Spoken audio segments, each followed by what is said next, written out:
أعوذ بالله من الشيطان الرجيم بسم الله الرحمن الرحيم الحمد لله والصلاة والسلام على رسول الله أما بعد. Adá ọpẹ́ fún Ọlọ́run, atọrọ kẹ́ rẹ̀ àti gẹ́ rẹ̀ tí ó pọ̀ fún Ànábì Muhammad, kó pọ̀ kó kárí gbogbo àwọn ànábì Ọlọ́run, kó kárí àwọn ẹni ire, àwọn àfáà wa, àwọn òbí wa, kó dórí gbogbo ojú tí ń wò mí tí ń gbọ́ mi. Akíra wa pé a kú òǹgbẹ, akíra wa pé a kú iṣẹ́ ládá ọlọ́kan ọ̀jọ̀kan, kí Ọlọ́run má dá lù wá ń gbáyà, ọba tá à ń ti torí ẹ̀ ṣe kó má ṣàtẹ́wọ́gbà lọ́wọ́ wa, kọjá jèrè wọn lálùkì láyé àtàlùkìyàmà. Nítorí ibi tá a fẹ́ dé sí lẹ́yìn tá a bá sí lórí yẹ̀pẹ̀ yìí mọ́, náà la fi mú àwọn iṣẹ́ kéékèèké la fi mú wá fúnra wa, nítorí pé bọ́pẹ́ bóyá a fi ibi tá a wà yìí lẹ̀ o, a sì lọ bọ́ lọ́hùn. Ntẹ́yẹ wa bá sì jẹlẹyẹ wo gbé fò, níta bá palẹ̀ mọ́, ibi a bá palẹ̀ mọ́ náà la dé sí. Ìwọ náà lọ fọ ara rẹ kọ́lé rẹ lálìjánnà. Àwa kọ́lẹ̀ ní àkọ́kọ́ tí ó kọ́kọ́ bẹ̀rẹ̀ palẹ̀ mọ́, ìyàwó Firaun Asiya, nígbà tó gba Islam tí inú bí ọkọ rẹ̀ Firaun nígbà tí ìyàwó rẹ̀ gba mẹ́sẹ̀jì Ànábì Musa tí inú wá bí Firaun náà pé ó máa sin Ọlọ́run ọba mi lẹ́yìn mi, ni ó wá ní wọ́n jẹ ń yà títí tẹ́mi ó fi kúrò lọ́rùn rẹ̀. Nígbà wọ́n bẹ̀rẹ̀ sí ní jẹ Asiya níyà, ariwo tóun náà mú bọnu tó pe Ọlọ́run lóhùn rere, n ti ń sọ ní pé Rabbi ibni li indaka baytan fil jannah wa najjini min Fir'auna wa amalihi wa najjini minal qawmi zalimin. Ó pe Ọlọ́run ọba ní pé ibni li indaka baytan fil jannah, bá ń kọ́lé lọ́dọ̀ rẹ̀, ilé tó special lálìjánnà. Ó béèrè ẹ̀, ó ṣiṣẹ́ ẹ̀ kalẹ̀, ìyẹn tayé kọ́ ni o. èyí wo kí ni ó ṣẹlẹ̀ tán lẹ́yìn tó ń bá dọ̀hún. Ó ṣiṣẹ́ rẹ̀ pẹ̀lú iṣẹ́ dáadáa, ó palẹ̀mọ́ fún ìpalẹ̀mọ́ yẹn náà là ń gbìyànjú látijọ́ yìí. Bó ti ń dàbí àwàdà bá ti ń ṣe, Ọlọ́run má ṣàsọ́dọ̀ tọmọ wa lọ́wọ́, Ọlọ́run má ṣàsọ́dọ̀ tọmọ wa lọ́wọ́, ká kú tán ká dálì jẹ́nà, ká mọ̀ rántí pé àwọn iṣẹ́ tá a fojú di láyé, àwọn iṣẹ́ kéékèèké tá a júwe fúnra wa, ó máa padà di nǹkan mọ́ wa lọ́wọ́. Ọlọ́run má ṣàsọ́dọ̀ tọ́ fún wa bẹ́ẹ̀. Ẹ̀yà amúdélé ní òun ni continuation yìí tá a ti sọ sẹ́yìn.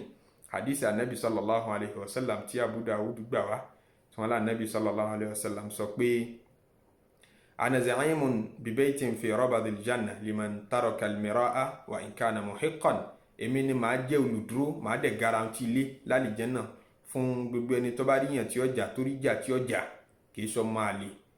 Màá garanti ilé fún irú ẹni bẹ́ẹ̀ ní dẹ̀ndẹ̀lẹ̀ àlìjánnà. Àwọn ilé tí ń bẹ lálìjánnà náà jura wọn lọ, bí táyé náà sì yẹ fún ìṣeṣẹ́ gbé ara wọn náà ní property tí ń bẹ lálìjánnà ó jura wọn lọ. Àwọn àdúgbò jura wọn lọ. Bá ti ní Maitama l'Abuja tó lè fi ilé tí ń bẹ Maitama l'Abuja wéyìí tí ń bẹ l'Agége. Ọ̀sọ̀ bó ti jura wọn lọ òun náà, àwọn ilé ń bẹ lálìjánnà tó jura wọn lọ. Àdíìsì mẹ́ta lòun pín sí. Àwọn kan bẹ tẹ́ pé low class ni, àwọn kan bẹ second class làwọn wà, àwọn kan first class làwọn wà.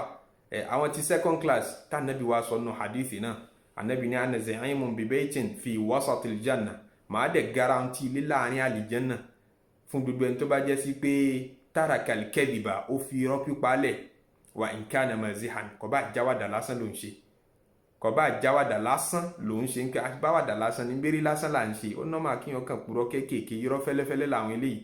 Ṣe bí April fool lásán ni, irọ́ lásán, irú eré lásán eléyìí. Àfi máa ń spice relationship up ni. Gbogbo irú nǹkan bẹ́ẹ̀ bí yẹn bá lè pàtì, Ànábì ni mo promise ẹ̀ ní ilé láàrin gungun àlìjánnà sallallahu alayhi wa sallam. Irọ́ pípa náà ló nídìí àti avoid. Ó lè fi Ramadan yìí gan achieve ẹnu ìgbésí ayé rẹ̀ pé mi ì fẹ́ mọ̀ purọ́ mọ́, mo fẹ́ train ara mi lérí bí n ṣe ní purọ́ mọ́. Táhàn mi yóò use mọ́ òdodo, torí rọ́lẹ́ lómi fi ń jẹun. Ọdẹ kà á sí pọ́ nọ́mà bẹ́ẹ̀ kí n ò fi rọ́ṣayé. Yóò ní ọrọ̀ ajé là ń ṣe àfa ilé yìí ò ní ń ṣe pẹ̀lú ẹ̀sìn. Ó nọ́mà kí n pè ní price tí mi ò rà. Yóò mọ̀ búra pé iye báyìí lòun rà, iye yẹn sì kọ́ lọ́ra. Allahu akbar. Àdéhùn ọ̀rọ̀ ló mọ ẹlòmíì lẹ́nu, kó lọ bìkan kó lọ ṣàdéhùn ọ̀rọ̀ fún wọn pé ń donate iye báyìí fún yín, mọ̀ purọ́ káàkiri ilẹ̀ bẹ́ẹ̀. Táyé òfin wa mọ̀ ló purọ́. Gbogbo ẹni tí ń bá ń ṣe bẹ́ẹ̀, ọ̀wáyọ̀nù Ọlọ́run, ìbínú Ọlọ́run ló ń kọ lẹ́tà sí. Ọlọ́run ò ní fi òpùrọ́. Ìpìlẹ̀ Ọlọ́run máa gbé àwọn òpùrọ́ sẹ́nu Al-Qur'an. Ànábì ní gbogbo ẹni bá lè jìnnà sí irọ́ pípa, kódà débi àwàdà, tó avoid irọ́ pípa ń bí àwàdà. Èyí tó burú jù nù ọ̀ràn arọ́ òní kò purọ́ mọ́ Ọlọ́run, àbí kò purọ́ mọ́ Ànábì, àbí kò purọ́ mẹ́dọ̀ Ọlọ́run. Èyí tó bá pa mọ́ra rẹ̀ gan àfẹ́, ká tó wá pé èyí tó bá tó pa mọ́ ẹ̀dọ̀ Ọlọ́run ẹgbẹ́ rẹ̀ tó kan wo yẹn sùn tó sì jórọ́ mọ́ lẹ́sẹ̀. Gbogbo owó lówó ìwọ télọ̀, ìwọ tó ń ṣe fọ́níṣọ̀ tó ń purọ́ tó ti sọ̀rọ̀ di pàtì bísínẹ́sì rẹ̀, ẹ wá gba aṣọ yìí lọ́la tó sì mọ̀ pé kò lè rẹ́dì lọ́la. Aṣọ ọdún, aṣọ tí wọ́n dájọ́ ìyàwó tí wọ́n fẹ́ wọ̀ níjọ́ ìyàwó tó sì ní wọ́n wá gbà lọ́tùnla tó wá sọ wọ́n dẹni tí ń dààmú ń jòde wọn. Gbogbo tẹ́ ń ṣe yẹn, tẹ́ ń ṣe bí ọrọ̀ ajé ni náà ó nọ́mà ìgbọ́dọ̀ jí wọ́n gbàṣọ yẹn lọ bá yẹn, ìyẹn sọ̀rọ̀ ajé mọ̀nà. Gbogbo tó ń ṣe yẹn òfin ràbínú Ọlọ́run ni o. Owó tó bá rí ń bẹ̀ tó bá fi tọmọ ní ọba lálùbáríkà má jẹ́ ó yà ọ́ lẹ́nu. Owó ìyọ́nú Ọlọ́run kọ́, owó ìbínú Ọlọ́run ni. Ọlọ́run má bínú sí wa. Ànábì sallallahu alayhi wa sallam ní olùtajà àtolùrà bil khiyari, àwọn méjèèjì ní option ma lam yatafarraqa tí wọ́n bá ti túká.